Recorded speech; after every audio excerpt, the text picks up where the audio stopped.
Hello guys, update lang ako dun sa sell order ko kanina na sa price ng 106,500 dito sa Bitcoin versus US dollar. So, as expected, na-hit na niya kanina. So, nagkaroon ako ng profit na yung sabi ko kanina ay $22. So, after nun, nag-create ako ng mga buy order mula dun sa 106,000 pababa. So kung titingnan natin dito,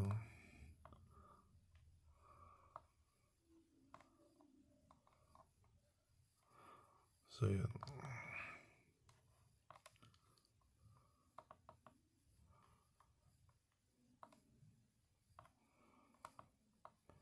so ito yung sell ko kanina, 106,500. Tapos nagkaroon ako ng mga buy order, na-hit ng mga buy ko from 106,000. So yung sa 106 ay meron akong 4716 na yun. So update ko lang to,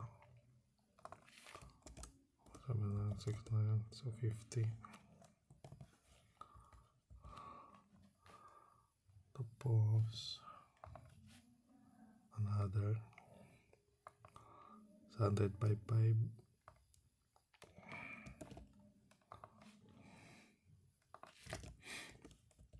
another 50, and then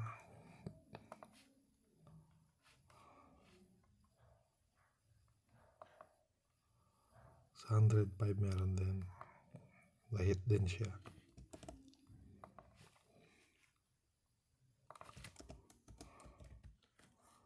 So 50,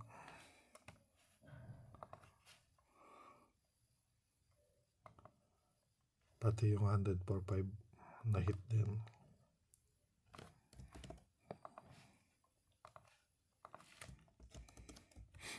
So another 50.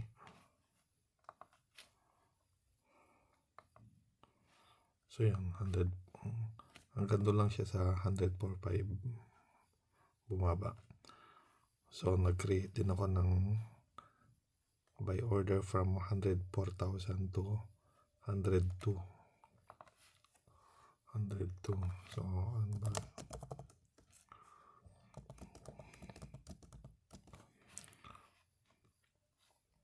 So kung papapansin nyo, mula doon sa 106.5 bumaba siya. So na-hit niya lahat yung buy order ko hanggang dito sa 104.5.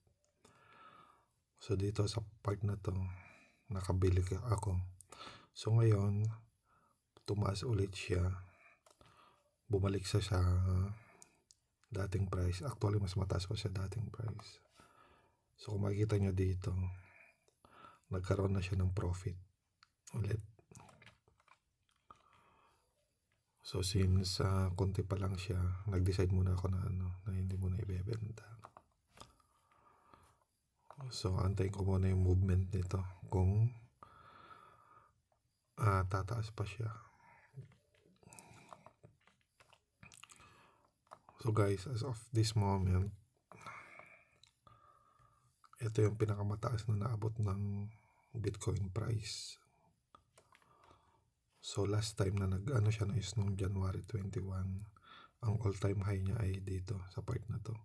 So ngayon na-break na niya yung record.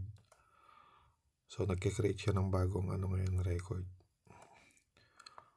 So sabi ko nga, madalas Monday, Tuesday ang movement ng Bitcoin. So titingnan ulit natin bukas kung ano yung mangyayari. So for today, tama na muna ito. Bye.